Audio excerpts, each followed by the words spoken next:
Back again, and with me I have Eileen Clinton on, and she's been on before, and we've talked about lung cancer awareness, and she belongs to the Lung Cancer Alliance, and they have an event coming up, which perhaps you're touched by it, or maybe not. You'd like to learn a little bit more.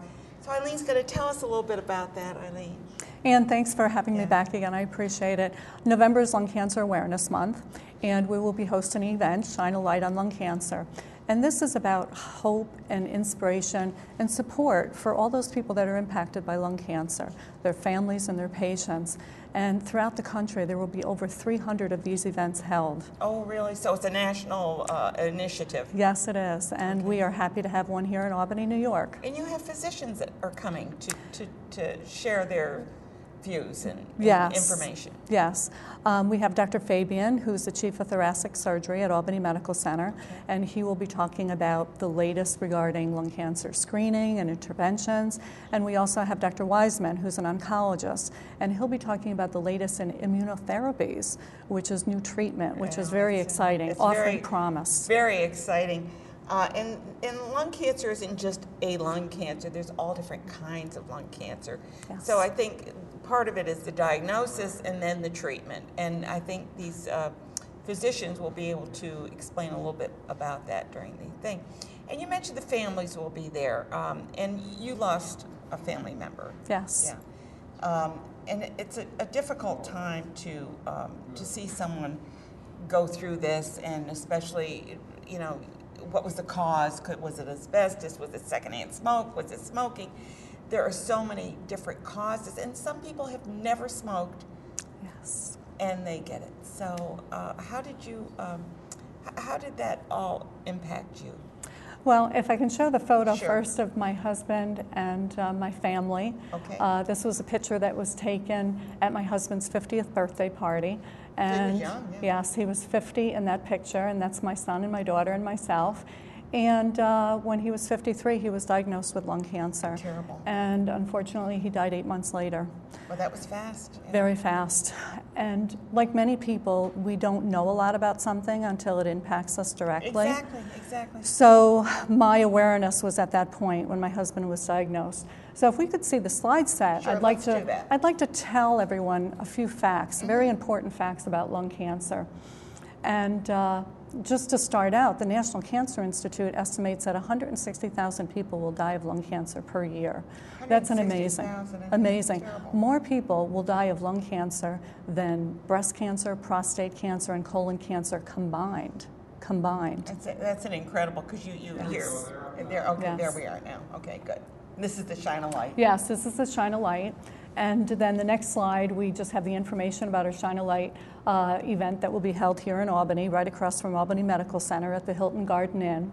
And then on the next slide, we look at the statistics regarding lung cancer. And as you can see over to the left, the highest column there is lung cancer. I had no idea that surpassed breast cancer. Yes. Yeah. And interesting for us women. Men and women. Well, interesting for women, more women, okay, twice as many women will die of lung cancer than breast cancer. Really? Yes. And that's something I had no idea. Has the incidence of lung cancer decreased now that smoking seems to be on the wane?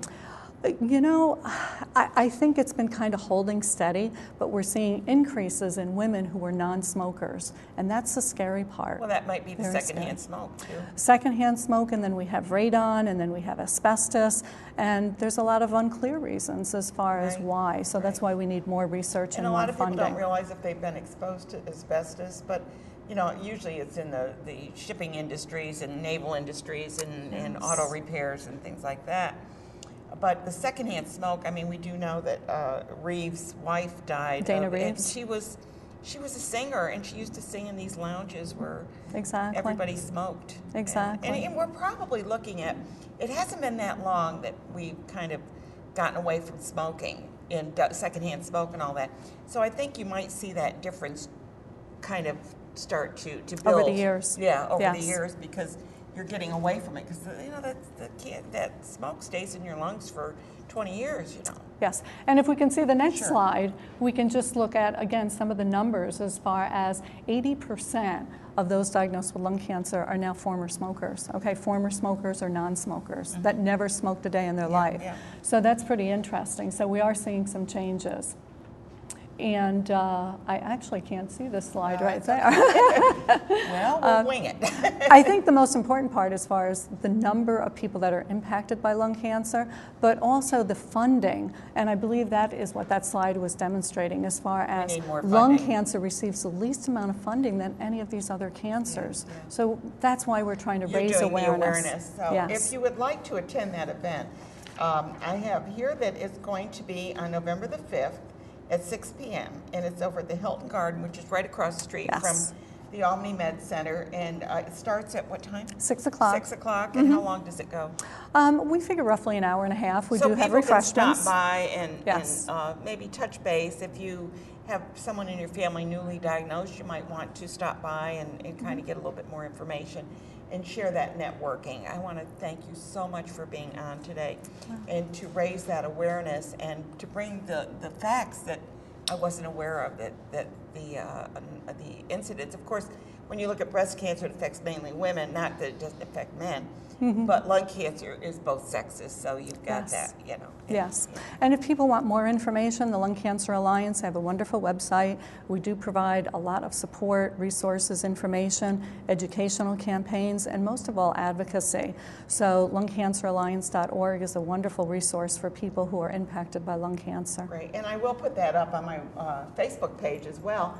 All this information will be there, and it's also on my web page as well.